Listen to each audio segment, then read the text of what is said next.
Hello, happy stampers. This is Kate with Kate's Paper Creations, back again with another card that I'll be making using products from the new, currently out, Stampin' Up! January to June mini catalog and celebration catalog. I just made a card a couple days ago and posted my video for that one. That's this card. I mentioned in that video that I was going to make something for the flap. So this is what I did for the flap of my envelope. I used the Sweethearts dies. That's this. And I just cut this out of the scrap piece.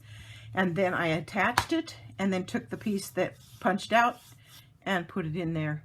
That's what I did. So that's what I did for that, just in case you were wondering. Okay, today we are going to make this card. And I am going to be using the Dotty Hearts embossing folders. And this is the folder I'm going to be using. I'm going to be using the Bouquet of Love dies and this large heart here. I'm going to be using the Bouquet of Love 3D folder as well, embossing folder.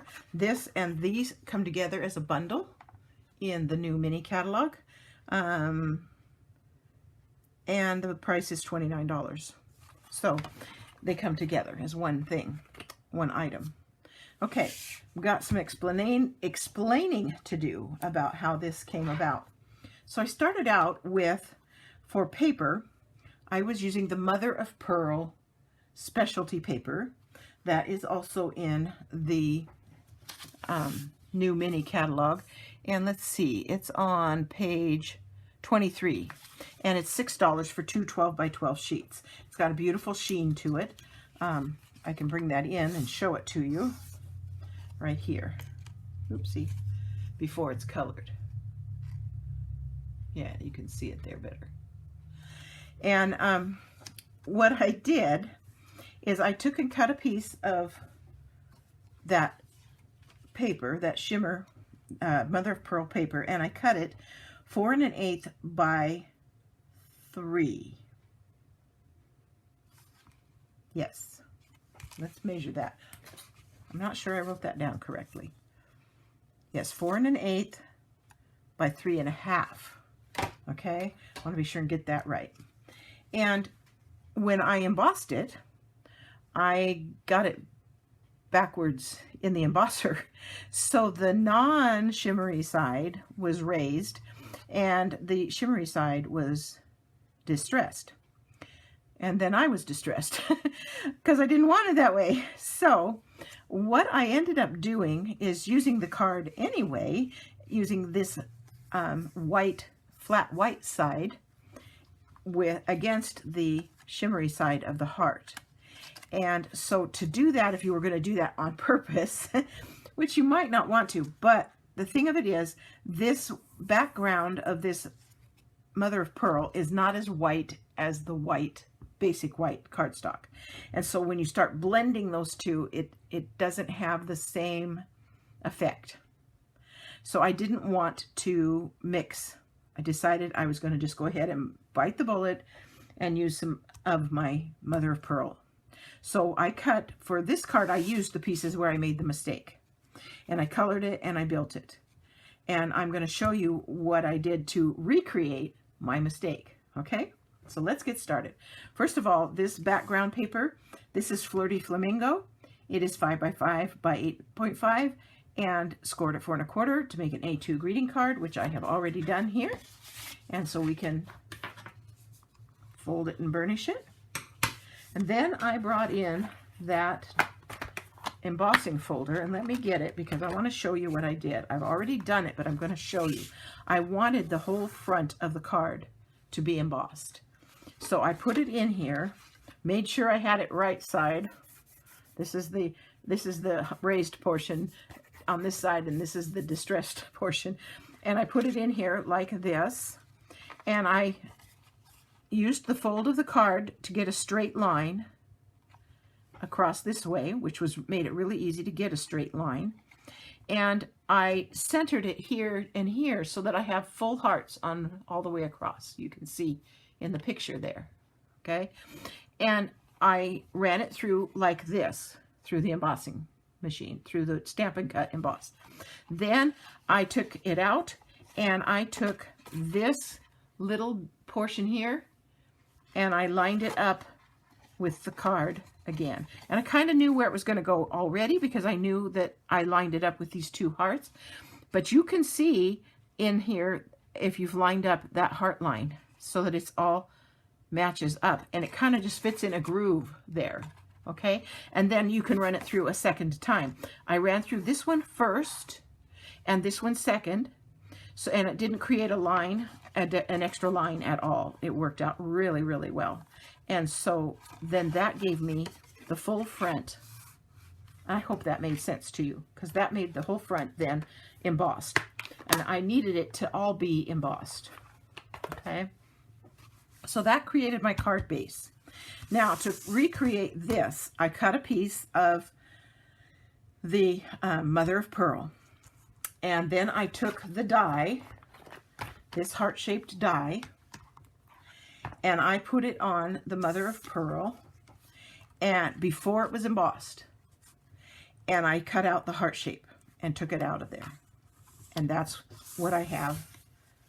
That's what I had, was the mother of pearl side unembossed to begin with, and this piece unembossed.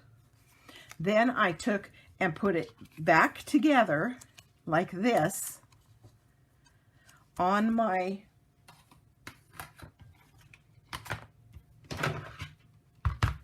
machine here, which we're using a 3D embossing folder, so it's thicker. I put it back on here. Let me get my... Okay, so then I took the embossing folder. I made sure that I had that correctly. This is the raised side. This is the distressed side. And I put this back in here just like that.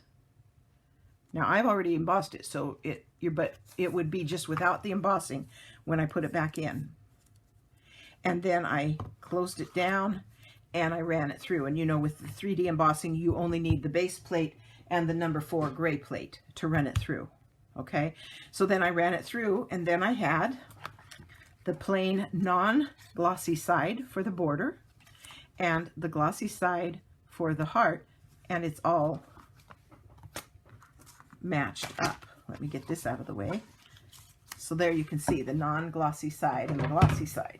Okay, that's what I did to repeat my mistake so that I could make this to show you, because it ended up being something I really, really liked.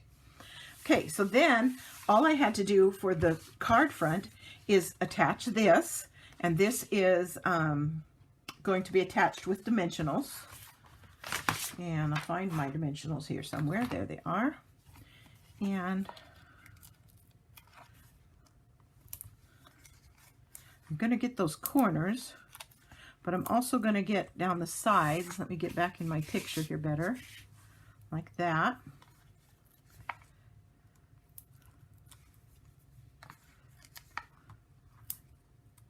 I might be a little bit more generous than you would be with my dimensionals, but I like my design to be well supported, especially around the edges where I want it to look raised. So I'm doing a lot more than maybe you would do, but that's up to you. You get to choose, right? No judgment here. Let's put one there and one more. I got kind of a big space there. Okay, and then this is just going to get centered on this card, top to bottom, side to side, just centered. It's easy top to bottom because you've got the little lines to follow, and if you've embossed it straight, then it should go on straight. And there's that. Now this, as I did before, I think I told you before, and I put my pins away, but we can get them out again. I believe this is the color I used. Yes, light and dark, rich raspberry. And so I'm going to do the flowers with those. I'm going to use the brush end, and I'm just going to pick and choose. There's no rhyme or reason to which ones I'm going to choose. And you don't have to be super careful. Just go for it, you know? Don't fret. Just go for it.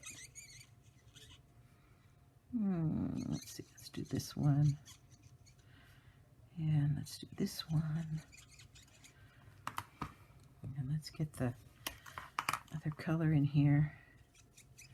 So today is a Saturday at my house, and it is pouring down rain. I built a wonderful fire and just sat and enjoyed it for a little while with a cup of tea with my husband this morning. It was fun. And then he got a phone call and life got busy, so I got busy. Came back here to do some things. Get some more videos made, seeing as how I've made you guys hang out there without me for so long. I hope you missed me. I've missed you, because I used to get comments from time to time. Let's do some more of light ones. And I do appreciate those comments. I enjoy them very much. And I do hope you'll give me some more of them as we go along here. Let's see, have I gotten all the flowers yet? Nope, there's one there. Sometimes, how many times have you put the cap on and gone, okay, there's another one. I know that happens to me. Here's one here. Let's do this one with the dark and this one with the dark. Okay, and then we need some green, and I liked the Granny Apple green in dark. And we'll do some stems here. With the raised on these, it's really easy to color them. Because if you just keep a light hand, the color just stays right on the raised portion, and you don't have to worry about quote-unquote staying in the lines. You can just, and to be honest, it's very forgiving. I mean, when I got done, I mean, I didn't try very hard at all. You can tell right now I'm just not freaking out about getting in the lines at all. It ends up looking just fine. There we go. It's all done. Okay, let me get the caps on these. Get the right cap on the right place. Got to keep those alcohol pens capped so that they don't go dry on you. Okay, now this piece I'm going to attach flat, and I'm just going to push it down through that opening. And so it just needs some Stampin' Seal on the back.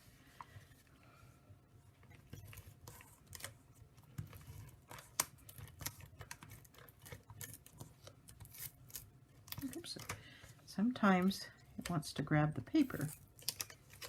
Okay, come on. There we go. Okay, and so then I'm just going to tuck it down through the opening.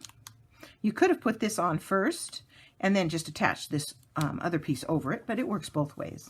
So there we go. It's attached down underneath. Isn't that lovely?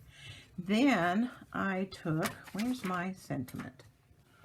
Don't you love it when you put things away before you're ready? Let's see. I'm not sure where my sentiment went. I thought I had stamped it so that I could just, here it is. Woohoo, I did find it. Okay, so now this is also stamped on the back of a scrap of the Mother of Pearl, simply because I wanted the coloring to coordinate. And if you used a piece of Whisper White here or Basic White, it would be stark white against this eggshell white, and I didn't want that to happen. So I stamped with Rich Razzleberry ink the sentiment, and where's my paper? It tells me where I got the sentiment from. I got the sentiment from a retired set called Delicate Dahlias, and you will find me quite often using sentiments from previous sets. Sometimes there's just sentiments that I really like and I don't want to let go of, but I don't want to keep the whole stamp set.